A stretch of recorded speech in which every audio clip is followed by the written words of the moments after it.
Good evening, everyone. How are you? I hope you are fine. आज मेरा favourite topic है जिस पे मैं वीडियो बना रहा हूँ। अब ये टॉपिक है टाइम मैनेजमेंट और आई थिंक ये सबसे ज़्यादा मतलब डिस्कस किए जाने वाला टॉपिक रहा है पिछले 30-40 सालों में, जहाँ तक मुझे याद है, राइट। फिर भी पूरे सब कॉन्टिनेंट की हालत ये है कि कोई टाइम पे नहीं पहुंचता। Time management is the biggest casualty. तो ऐसा क्या है कि टाइम पे मतलब ये टाइम मैनेजमेंट की जरूरत पड़ती है और इतना कुछ डिस्कस करने के बाद भी ये नहीं हो पाता है? Let's discuss in this video, right. पहले तो देखें कि वो 3 सिम्टम क्या है। पहली चीज कि कोई टाइम पे नहीं पहुंचता, projects are behind the schedule and everything, और trains are running late and all that, ठीक है। दूसरा कि हर इंसान आपको कहता नजर आएगा कि मेरे पास टाइम नहीं है।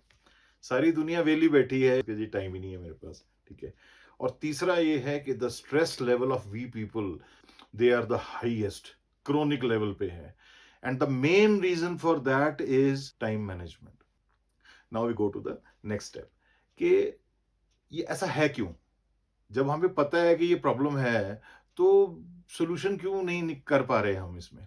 देखिए, उसके लिए ना दो दो चीजें हैं। या तो आप टाइम पे कुछ पहुंचना नहीं चाहते, हम टाइम पे पहुंचना नहीं चाहते, या कोशिश करके भी पहुंच नहीं पाते, ठीक है। नाउ अगर तो पहला चीज है कि हम पहुंचना नहीं चाहते, फिर तो उसका कुछ नहीं हो सकता, राइट। तो जो ये प्रॉब्लम जो है ना, इसको जितना मर्जी इलाज कर लो, अगर आपकी विल टू डू इट नहीं है, will to reach on time, will to adhere to a time schedule नहीं है, फिर कुछ नहीं हो सकता। बट अगर दूसरा रीजन है कि हम चाहते हैं और चाह के नहीं कर पा रहे और हमें समझ नहीं आ रहा, we need help, and the help will be there, then the will is there, right. So मैं I am assuming the second case is there कि वी हम चाह के भी पहुंच नहीं पाते। 13-14 सॉल्यूशंस हैं मेरे पास कि जो अगर आप समझ लें और उसको उनको इम्प्लीमेंट करना शुरू करें, तो मतलब जो है उससे टाइम मैनेजमेंट में बहुत इंप्रूवमेंट हो सकती है। पहली चीज, सबसे पहला है कि डोंट डू इट।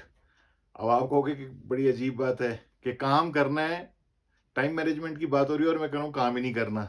यस, देखिए, one of the main reason जो मैंने इसमें डेप्थ में स्टडी किया है कि टाइम मैनेजमेंट क्यों नहीं हो पाती, क्योंकि हमने हर कचरा काम जो है वो अपनी टू डू लिस्ट में रखा हुआ है।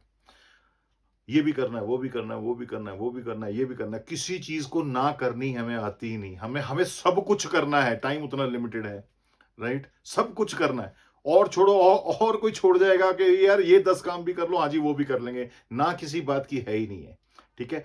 फिर हम पूरी जो एक टोकरी भी नहीं, बोरी भी नहीं, ट्रक भर के काम अपने सिर पे रख लेते हैं, अपने सामने रख लेते हैं, और फिर हम कहते हैं कि यार टाइम नहीं है हमारे पास। टाइम मैनेजमेंट बेचारा क्या करे।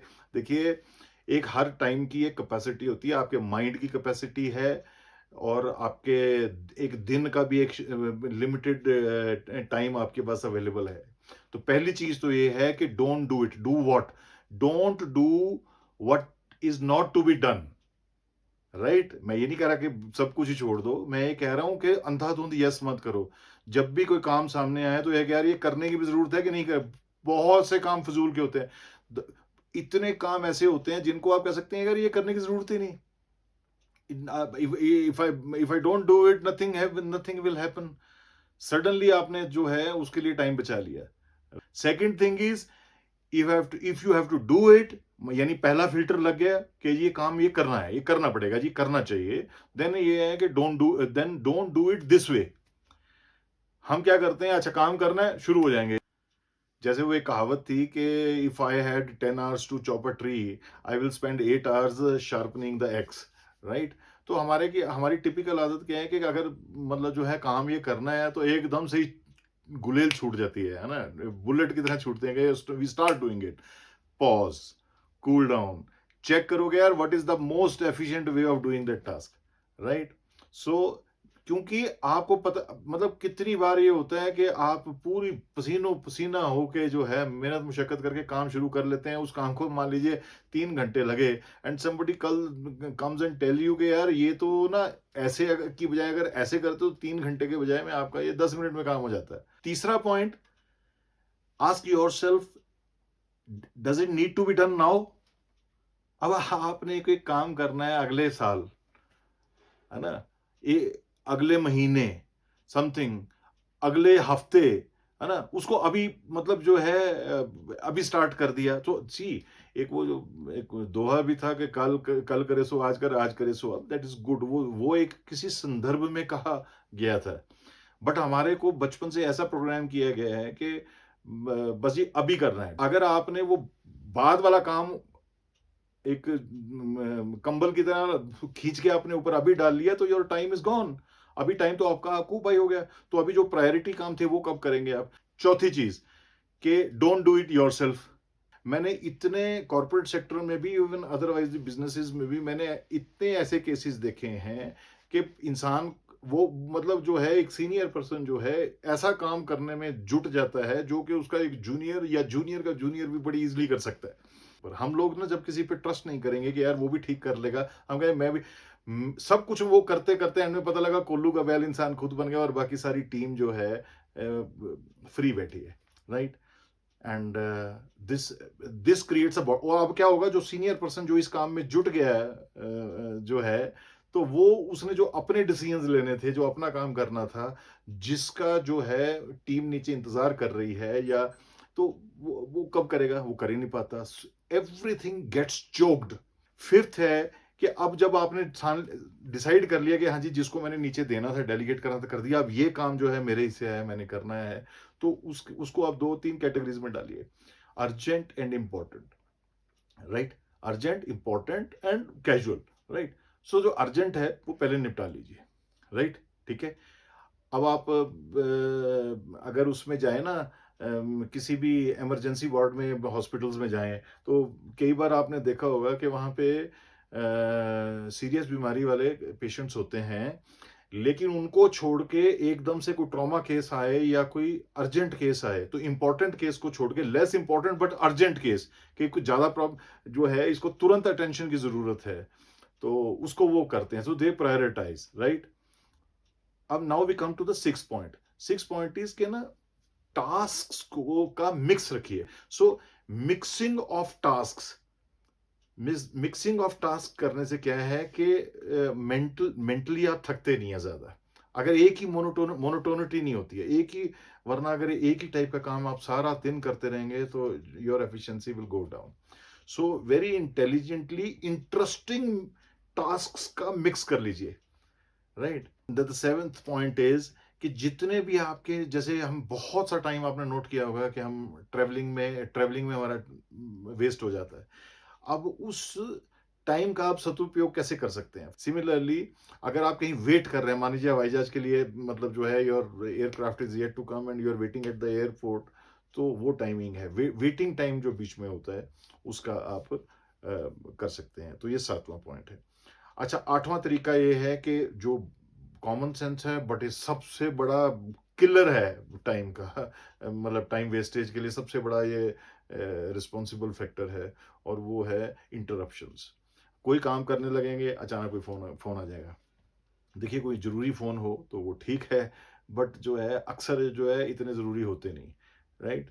सो ऐसी इंटरप्शंस को अवॉइड कीजिए, बिल्कुल रूथलेसली बंद कर दीजिए कि कोई टेलीफोन नहीं, अगर जरूरी है, या कोई अननेसेसरी आपको कॉल ना करे। और कई बार तो ऐसा है कि आपको अननेसेसरी, एक हम लोगों में ना ये भी बड़ी आदत है कि खुद अगर टाइम होगा ना तो दूसरे का जाके जो है मेहमान बन के बैठ जाएंगे, और दूसरे का टाइम वेस्ट करने के लिए चले जाएंगे कि जी हम फ्री थे, सोचा आपके साथ बैठ के चाय पी लें, गपशप मार लें। भाई, आपके पास टाइम है, दूसरे के पास हो सकता नहीं है। We don't even consider that.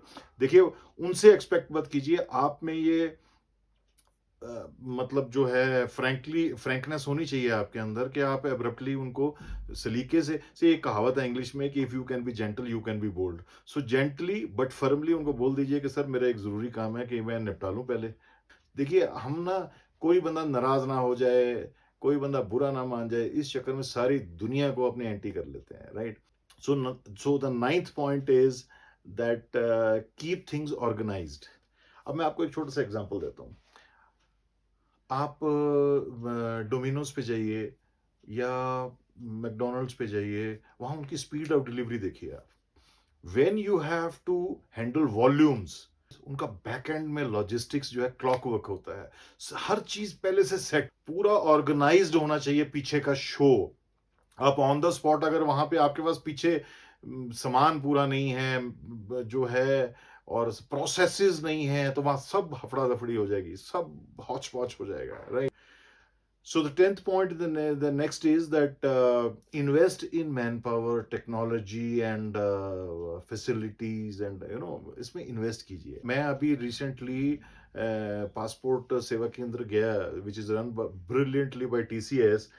तो I was amazed at the speed, at the speed of their scanners. The TCS has invested in the process। अगर आप प्रोसेसेस में और मैन पावर में और टेक्नोलॉजी में, यानी बिहाइंड द सीन्स जो लॉजिस्टिक्स हैं और जो सिस्टम है, पर्दे के पीछे का जो सिस्टम है, उसमें अगर इन्वेस्ट नहीं करेंगे, मैन पावर हो, टेक्नोलॉजी हो, प्रोसेसेस हो, तो आप आगे जितना मर्जी आपकी नीयत हो टाइम मैनेजमेंट करने की, आप कर ही नहीं पाएंगे। Customers will keep on waiting, the next chain reaction processes will keep on waiting, तो आप नहीं कर पाएंगे। तो टाइम मैनेजमेंट सिर्फ सामने का मुखौटा नहीं है, टाइम मैनेजमेंट पीछे की पूरा सिस्टम है, राइट? नाउ एक 11th पॉइंट जो है वो ये है कि टाइम मैनेजमेंट को जो किल करती है वो है प्रोक्रेस्टिनेशन। प्रोक्रेस्टिनेशन का मतलब है सुस्ती, यानी यार कि कल कर लेंगे, अभी मन नहीं है, मूड नहीं है, यू नो और वहाँ सारे सिस्टम्स, सारा ये धरा का धरा रह जाता है। इसके लिए ना मेल रॉबिन्स एक मोटिवेशनल स्पीकर हैं, उनकी एक टेक्निक मुझे बहुत पसंद आई। अब यूट्यूब में है उनके काफ़ी videos, and do watch that, I strongly recommend. तो मेल रॉबिन्स कहती हैं कि, तो वो कहती हैं कुछ भी मेरा आता है कि मुझे ये काम करना है, she said I just count to 5, 1 2 3 4 5, I don't give myself time to procrastinate, think later, start doing it first. ये बहुत पावरफुल टेक्निक है आप करना, 1 2 3 4 5, राइट? 12वां पॉइंट ये है कि अपनी पर्सनल लाइफ को सिंप्लीफाई रखिए और वेल मैनेज रखिए। अगर आपकी पर्सनल लाइफ और मतलब family place, if that is cluttered and that is stressful, you cannot reach on time, you cannot do projects on time and all that thing। अगर आपकी लाइफ ऑर्गेनाइज नहीं है, तो कोई भी एग्जीक्यूटिव, कोई भी सिटीजन, कोई भी इंसान जो है वो उड़ नहीं सकता अगर नीचे पैर बंधा हुआ चेन्स के साथ। And last but not the least, the 13th point is invest in your health. अगर हर तीसरे दिन अगर आप बीमार हो रहे हैं, हर सीजन के चेंज होते ही आपको एंटीबायोटिक्स की जरूरत पड़ रही है, जो है मतलब अक्सर आपका कोई ना कोई इशू है मेडिकल, देखिए जो किसी को कोई एलिमेंट है that is a separate issue, उसका भी इलाज कराइए, बट मैं नॉर्मल एक पर्सन की बात कर रहा हूँ। मैंने अच्छे भले चंगे लोग देखे हैं जिनका कोई ना कोई इशू रहता है because of carelessness about health. Actually time management क्यों नहीं हो पा रहा सारी दुनिया से? क्योंकि टाइम मैनेजमेंट खाली बोल देने से, जोश आ जाने से, लहर आ जाने से नहीं टाइम मैनेजमेंट होती। तो thank you for your time, and do suggest me other topics where I can share my views, and thank you very much।